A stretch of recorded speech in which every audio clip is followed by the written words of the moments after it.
First, we are going to talk about March Madness, though. Mariah, you have a really impressive bracket. Yes, I do. I mean, what can I say? Luck is on my side, and just thank you, Derek, my sister's boyfriend, for helping me with my picks also.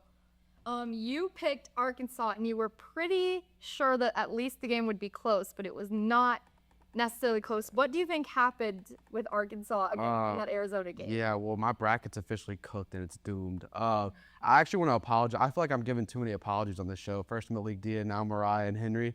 I honestly doubted the best team in college basketball. I think Darius Acuff and Malik Thomas are about to go after Arizona. I'm so happy for this. I'm sorry, Darius Acuff, the hype, it got to me.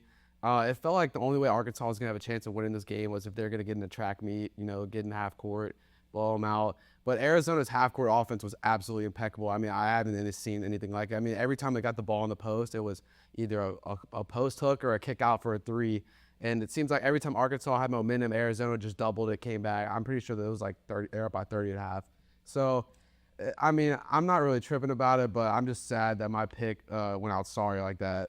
Okay, so you two, I mean, all of us have one team remaining in our championship and one team out, but you two have Arizona winning it all, and they're still in. Yeah. So do you still have faith in that team? Absolutely. If anything, my confidence has been only bolstered by this recent run from Arizona. I mean, Arkansas is a great basketball team, so I appreciate the apology, Paxton. Yeah. But Darius Acuff and the Razorbacks and Calipari have built a monster in Fayetteville. So that is a good basketball team. That's a completely valid pick. Darius Acuff is the best player in college basketball. He's going #1 overall. But that just furthers my point that Arizona is the best team in basketball, the way that they just dominated that game from start to finish. And kind of, Mariah, you kind of touched on this a lot, but, just the depth that Arizona has with so many players averaging over double digits, almost the entire team is close to double digits. Just the ability for anybody to come onto the floor and just immediately play and make an immediate impact. I think that's really impressive. I think depth and longevity is the most important thing over, just maybe one or two guys on the floor. So the fact that Arizona across the board is so strong,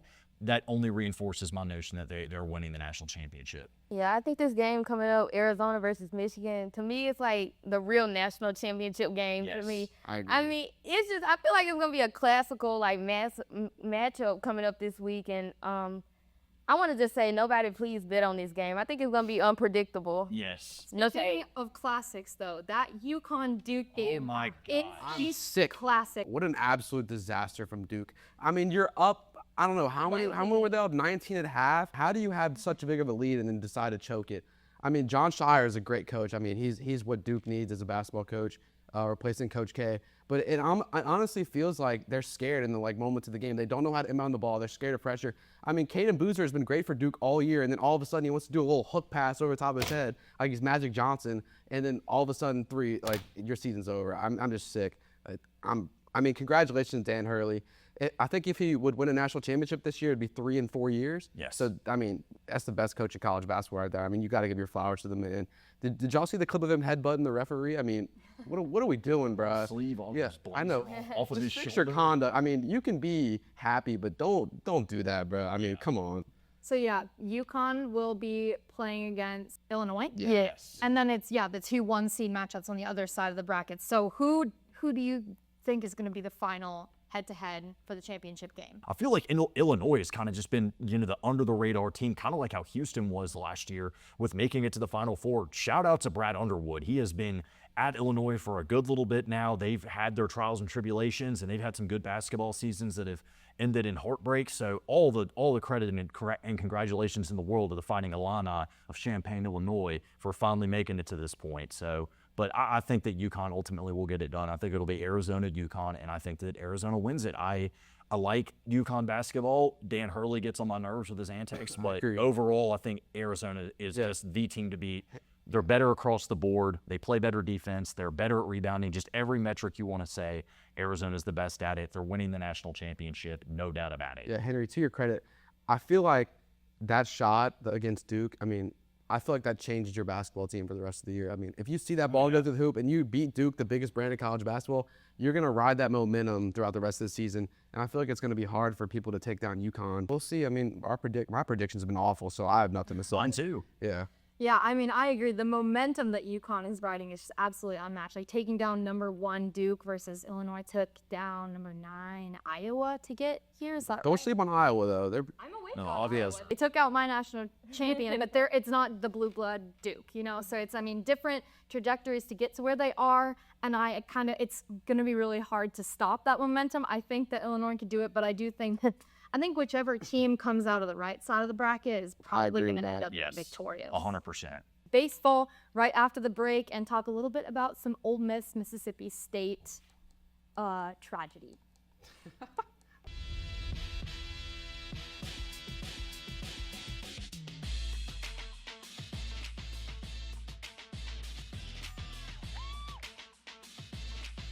The dynamic freshman is starting to make his impact.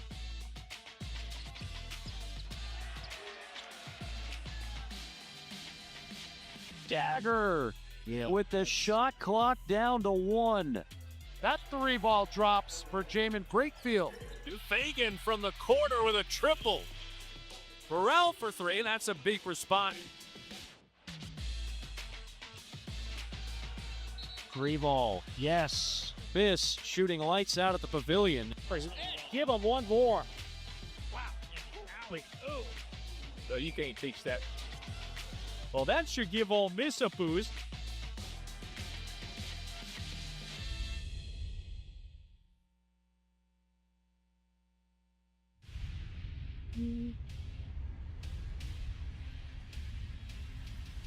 Ole Miss 18th NCAA tournament appearance. This is fun, folks, as Baker's peeling it. Little heat check.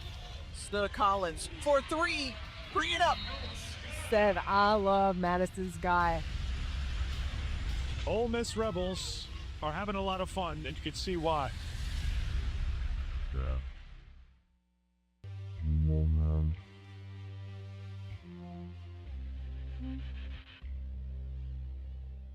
So we're going to transition into Ole Miss sports. Before we get into the disaster of a weekend that we had against Mississippi State, I want some good news. I want to talk about RebelWatch's Rebels to Watch, some Rebels in various sports that have actually been stepping up and performing well, unlike maybe the whole of our baseball team. So Paxton, who's yours? Mine is wide receiver Caleb Cunningham.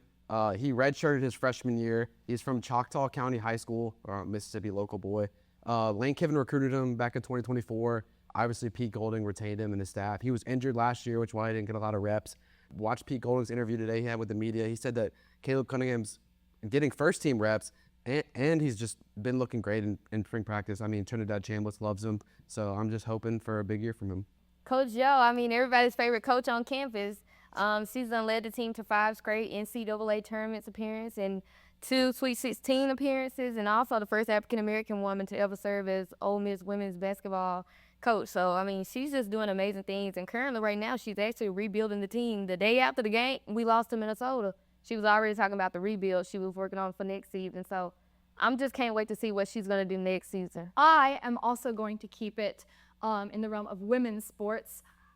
Ole Miss softball had a really, really strong performance against Tennessee. Tennessee is one of the best softball teams in the country every year. Really great program. So it was hard for me to choose who to talk about when we actually take that series against Tennessee. Our first SEC wins are against a team like that. But I landed on Cassie Reisner because she set a program record of 7 RBIs in one game. She had 2 3-run home runs and a sac fly. So really great performance from her against such an incredible team. Good job, softball. Good job, Cassie. In a similar realm as Erika, I'm doing baseball, and I think it's unfair to say that the entire team didn't show up against Mississippi State because Taylor Ray, the pitcher from Greenville, South Carolina, pitched 2.2 innings. He did let up 2 runs, but you know, that's kind of bound to happen against such a terrific hitting team like Mississippi State. They're one of, if not the best hitting team in the country. So, you know, he was really the main reason that Ole Miss stayed competitive kind of in the back half of that Friday night game on the 27th, March 27th, and really was the only reason that we were kind of in that game despite giving up 2 runs. You know, those may not be necessarily eye-popping numbers, but he got 2 strikeouts combined for 6 outs. Coach Bianco saw the same thing in Rabe as you did, because by the time this airs, he will have already made this start, but he's actually going to be replacing Will Libbert this weekend in Gainesville as the starter to kick off that series. So I agree. The box score isn't really showing what we're seeing from Taylor Rabe, but he has been, giving us longevity when our starters don't go deep. And as a reward, he is going to be starting for us. So we don't know how that went yet, but by the time this airs, we will know. But we're going to talk about last weekend against Mississippi State. I'll just come out and say, point blank period, you can't get swept at home. I would say you can't get swept at home. You can tell me all day how incredible of a baseball program Mississippi State is. You cannot get swept at home. What happened? I don't know. I mean, for me, it was Ole Miss offense. They could get the hits and they could load the bases, but nobody could ever get home. That was the whole thing. But here's the main idea. I mean, we're 3-6 in the SEC. I mean, you're already in the toughest conference in baseball. I mean, you can't win 1 out of every 2 games in your conference. I mean, you're gonna have to win you're gonna have to win a series at some point. You just can't score. I don't know what to say at this point. I mean, I feel like we got to start looking in if it's a coaching problem. I mean, I know we won the national championship, but is that style of coaching outdated? Or what are we doing? What are we teaching in practice? We can't score 2 runs in 2 games and then use all of our energy in the first game. It's not a recipe for success. And I mean, I'm not really confident in this team going forward. I don't understand it, because you got a team that on paper has good batting averages, has the power, has the contact. There's no reason that this should be happening. I cannot think of a logical reason why we cannot score and why it's such a problem. So my thing is, and this might be an old head take, because everyone is big on 3 true outcomes. If you can hit home runs, it doesn't matter how you get out. An out's an out. Somewhere along the line, someone is telling these guys, it's okay to strike out. No, it is not. It is not okay to strike out. Put the ball in play. This statistic horrified me. 39 strikeouts this weekend. 39 of our outs were strikeouts. Even more horrifying, 17 of them were looking. I couldn't even nick the ball, right? If I was playing baseball against these opponents, I could take the bat off my shoulder though. So all of these guys, there's absolutely no excuse for them not. That's the only thing that's avoidable in baseball, is striking out looking. Swing the bat. If we're gonna strike out 39 times, I want all 39 of them to be swinging strikeouts. There's no reason for them to be looking. So I don't know if it's Bianco, I don't know if it's Clement. I know it's not Joel Mangrum, because our pitching has been top notch. But there is no reason for there to have been 39 strikeouts. That's how, if you can put the ball in play and you can get an out and you can still score a run, not if the bat does not leave your shoulder. That has been my problem. I was horrified this weekend, especially with the backwards Ks. But yeah, I think we're going to be needing to put the ball in play. I don't care if you get out. You can get sac flies, RBI groundouts. There's no reason to be striking out 39 times, no matter how good Mississippi State is. The resources in the roster, the coaching staff, the support, everything. I mean, baseball and football are the identity and the lifeblood of the University of Mississippi. Yeah. There is no reason we should be striking out 39 times against our arch rival, who is currently on track to overtake us in the race for baseball supremacy. I mean, Southern Miss beat us. I would say Southern Miss is ahead of us right now. Yeah, we're third in Mississippi. And we are third in a 3-man race. There's no reason that the largest flagship university, the flagship institution in the state of Mississippi, should be overtaken by a Southern Miss, and all the credit in the world to Mississippi State for what they've built. But we just are a bigger university than they are by size.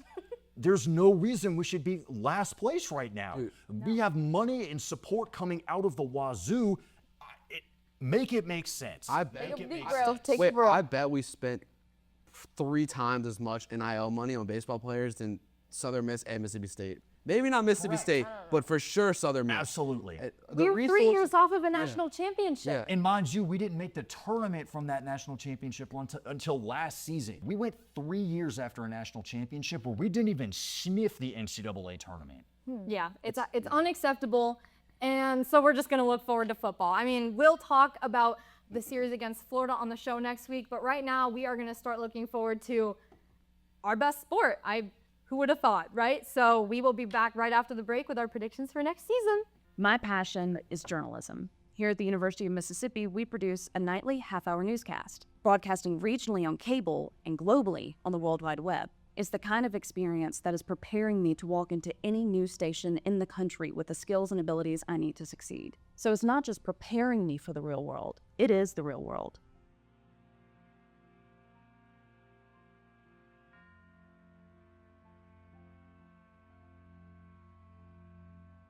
Today I'm going to talk to you about physics.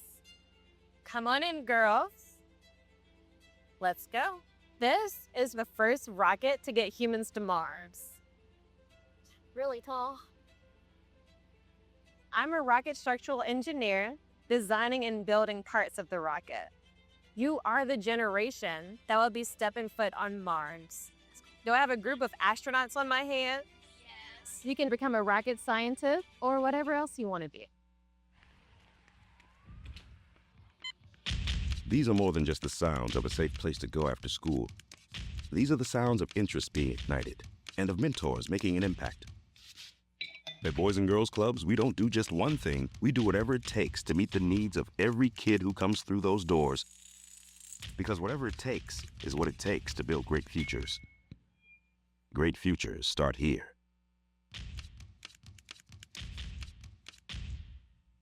We are rebels.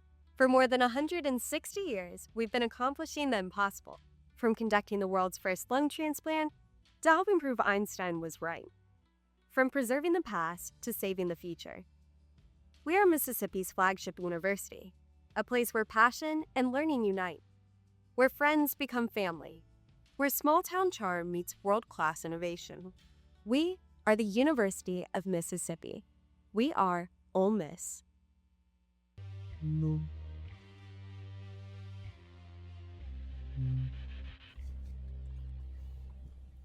All right, so me and Henry had a lot of fun last week going around campus and seeing if anyone could stump Stuart. So in anticipation for our football predictions, we want you guys to know just how qualified we are. So we're going to look at how Henry did again this week with Stump Stuart number 2. When Michigan State beat Duke. Yes. And when Zion's Duke team in, I think, 2018. Uh-huh. Who was the point guard for that Michigan State team? Cassius Winston. Like, it's probably easy. Where did Jameis Winston go to college? He went to Florida State. Went to Hueytown High School outside of Birmingham. I didn't know that. That's crazy. I just do. Ask Henry any college football or basketball question, and if you know the answer and he doesn't, you get $1. What team left Lane Kiffin at the airport? What team left him? They left him at the airport. Like they fired him at the airport. Oh, Alabama. No, USC. I knew it as soon as you. Yes. Did he tell you before he? He did. Give him the $1. All right, He you got won me. $1. Good job. Have a good day. God damn it. Who won March Madness last year? Who won March Madness last year? Yeah. The Florida Gators. How many national championships did Brian Kelly win? Brian Kelly's never won a national championship. He went in 2012 with Notre Dame and got thumped by Alabama, and every single win from that season got vacated. Did he get it right? Yeah, he's right. Where's Texas Tech based out of? Lubbock, Texas, off Interstate 27 south of Amarillo. Yeah. Are you a Hornets fan? I am a Hornets. Okay, I'm from Charlotte, so. Where was the, where did they first play? Oh, they played at Death Valley. They played it at Clemson. Yeah. Who the quarterback at Mississippi State was in 2014? Yeah, it was Dak Prescott. Yeah. What year did the University of Louisiana Monroe Warhawks football team win the FCS? 1989, and it was a Division II national championship. They were the Northeast Louisiana Indians. 1989. 89, they finished 4-6-1. 87, they finished 13-2. They won the championship game in partial 43-42. Division I AA. I swear to God, I thought they were I swear I thought they were.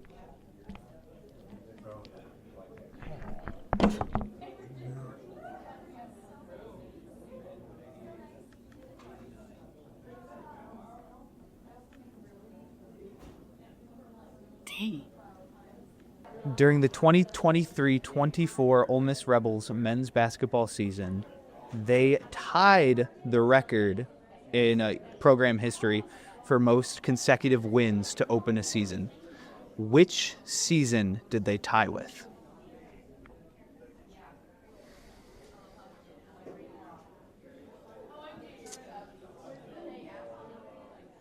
(2002, 2003). 2007, 2008. Good stuff. Good stuff, Penny.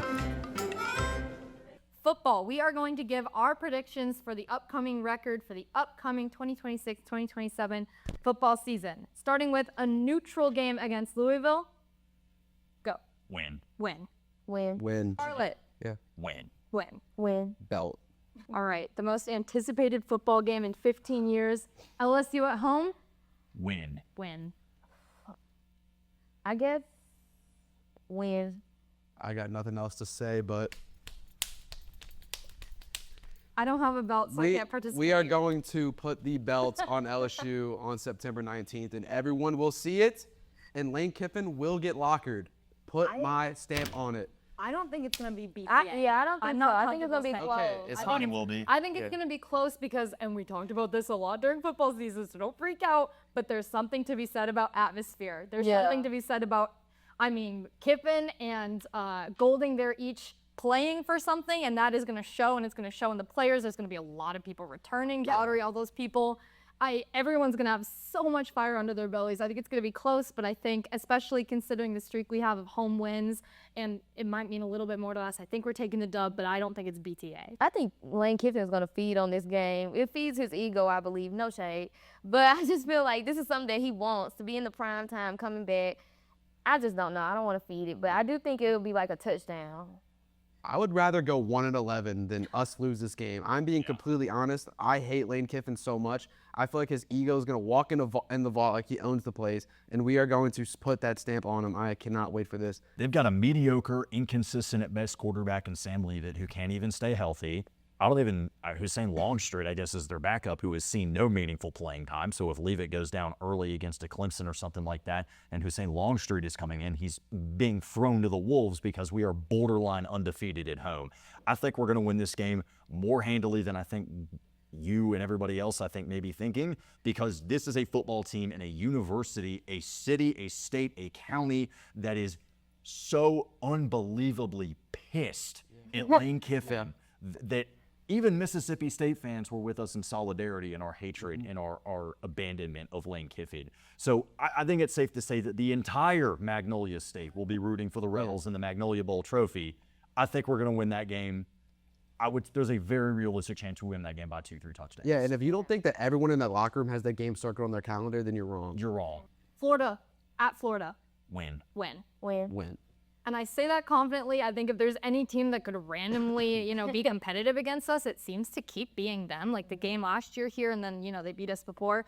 And I do like John Summerall, but I think Rebuilding with year, their uncertainty of who's going to be quarterback and, the rebuild, I think we definitely take that. Yeah. Vanderbilt at Vanderbilt? Win. Not a whole lot to say. Yeah. Who's their quarterback? It's most likely going to be Jared Curtis, number one quarterback in the country. Yeah, he's a 5-star. He is. He's a freshman, right? Yeah, he's from Nashville. He went to Nashville Christian High School and flipped from Georgia. He was a Bulldog commit and flipped with the Commodores and is staying home. They've got some other high-profile names, some good wide receivers from the Nashville area. So I think Vanderbilt will be better than people expect, but nothing to worry about in the Khaki Bowl. That is the official name of that game, by the way. There you go. I'm scared about that game, in a couple years. I think we got it.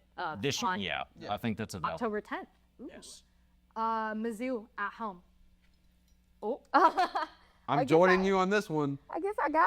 Oh, hang on. Do you know how to do it? No, I know how to do it. It's just getting it. Oh. Yeah. I'll go ahead and get started. The snap. That's how my dad Hell, used to be. just not Win. snapping. Win Against Austin Simmons. Belt. But we wish you nothing but the best, Austin Simmons. We wish you and Caden Lee. We wish y'all nothing but the best. Nah, mark my words, Austin Simmons will end up throwing 2+ interceptions Don't in waste this it game. on the guy. Absolutely. Maybe a fumble, too, on the goal line, which y'all remember that. It's yeah. I can't believe this dude. Texas at Texas. Win. Loss. Ooh, why? Because I just feel like Texas is going to be way better this year with Arch Manning coming in for another year. Eventually, he has to fill those shoes. I know. Yeah. I don't know. He's going with What were they, 10-3? It was not. It was They 10 were and 5. they were better than what people thought last year. 10-2 or 9-3. I can't Who's remember. their No, receivers? they had 10 wins, but they had 3 losses. The defining factor for me is Cam Coleman, transfer from Auburn, 5-star receiver, best in the country. He got paid like $5 million to go to Texas, so Arch Manning having a number 1 option on the outside is pretty big for him for developing. So I think we're gonna have to lose at some point. I don't think we're gonna go 12-0 or whatever. We're gonna have to lose a game on the road. I just think this is the time for it. I agree, but I don't think it'll be Texas. They have one, too. Y'all think y'all are underrating Texas though. Okay. Yeah, you're right. Like I've been faster. I know, but this year they have a better team than they have past 2 years. If I had a nickel for every time somebody told me Texas is back, I'm thinking Sam Ehlinger after the 2018 Sugar Bowl, we're back. No, you're not. No, you're not. Okay. You're not. And Arch Manning is a fantastic athlete, but he is not a good quarterback. He can make good decisions. I think he will continue to be. I'm with Henry on Some people said about Austin Stevens. If I played a bunch of rich white kids in New Orleans my entire high school career, I'd probably be the #1 high school quarterback in the country. Only reason why everybody is putting so much hype around Arch is because of his last name. Let's be honest. Yes. Otherly, if this just comes random, nobody would have heard. Johnson, I don't think we're talking about. Yeah, agreed. Yeah, wait. All right. Auburn at home? Win. Georgia at home? Win. Loss. Win. Revenge game, Gunnar Stockton. He was actually just given the thumbs up, I think, to play next year. Wasn't he injured? Yes. Today, I heard that he will be playing next year. Revenge game. We kind of own them. Like, we've been doing pretty good against them. In every sport so far. Yeah. But I just... I told y'all, I know Kirby's smart, but I just don't know. I see him walking in here and owning it. It gave me pause because it was a home game. If it was at Georgia, I would have said for sure loss, but I do think that we might take it. Henry, I don't know about you, but I feel like there's this little tick in Kirby Smart's brain that just sees Ole Miss and just freaks out a little bit. Yeah. Like, I don't know what it is, but he has something in his brain that tells me that Ole Miss is his little kryptonite.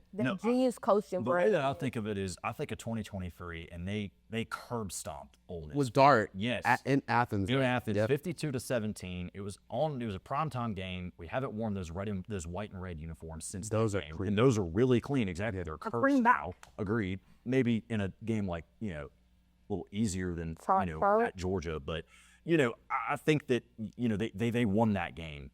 And we kind of went home over the summer and we bulked up. So they were the bully and they beat the crap out of us. Mm-hmm. And we came back and we had all this muscle and we got a lot taller. So on the first day of school, they looked up and were like, oh shoot, it's our problem now. I like that. And we've been kind of stuffing them in a locker ever since then. Yeah, I think we got better. I think we got significantly better than we were, and then they stayed the same. Yeah. Oklahoma at Oklahoma. Loss. They still got John Material? Yeah. Loss. Win. I had to take there's an away game I'm scared of. It's definitely that one. Yeah. They were really strong last year. They're just about as strong. I think they have some new coaches. They also got Parker Livingstone from Texas, who was one of the most productive receivers. Yeah, that's why I'm a little scared. And I think if we lose to Georgia, I'm even scareder about that game. More scared. If we beat Georgia, we'll be be riding some momentum. But I'd take that one as well. See, here's the thing. That was the thought process that I think a lot of people had last year. And we lose to Georgia on the road in a wire-to-wire, rock fight of a game. Mm-hmm. And then we walk into Norman and win the game. So I do think we lose that game simply for the fact that I think a large part of why we managed to win that Oklahoma game last year was the weather. It was miserable in Norman that day. The field was miserable. It was pouring down rain at the start of the game. So Oklahoma got off to this really hot start offensively, and it just kind of petered out. And we were able to, consistently kind of claw our way back. But I think if they have better conditions and they're able to get off to a hot start like that, I think it could overwhelm us early and be something that we can't come back from. Yeah, Oklahoma's defense will always show up, in my opinion. It's a Brent Venables. Y'all want to talk about inconsistent quarterbacks? We'll talk about John Mateer. Dude's always hurt. He broke his hand. Credit to him. He did come back. They played through a broken hand. But this dude, he can't throw the football. He's a mediocre runner. But yeah, I do think you don't think so? I don't think he's a mediocre runner. So y'all think that Arch Manning is more talented than John Mateer? No, John Mateer is more talented than Arch Manning. You can look back on the show. I've always gave John Mateer his praise for being a runner. He's really good. You know how bad their offense was the whole entire year? Yes, the one I lost. But I don't care. I think he was only hurt for the hand injury, and I don't even think that was all his fault. He was trying to get out there. Chalk up the hand injury for any poor performance he had. I think when he's at full strength, he's very strong. He broke his. Broke it. What was his thumb? He was a Heisman front runner. And he was not. He wasn't that a Heisman front runner. Way too early in that Texas season. Did you watch this season? Yes, I did. Can you imagine trying to go out there and play against a top-tier SEC team? He looked good against us because our defense was sorry all year. That's why he looked against our. Our defense was sorry. We couldn't get a stop. We could not get a stop against Georgia. They literally got every single first down on us the entire game. Did you not watch that? Okay, We barely won the Sugar Bowl. We're so lucky we got a stop.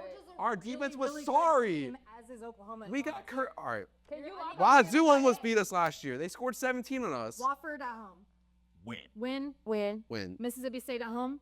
Win. Maybe lost. Belt. Win. Belt. We don't have time to get into that. We've accidentally probably gone overtime. Thank you so much for watching. I've been your host, Erika Dierke. I'm Henry Stuart. I'm Mariah Evans. And I'm Paxton DeBardeleben. See you next time.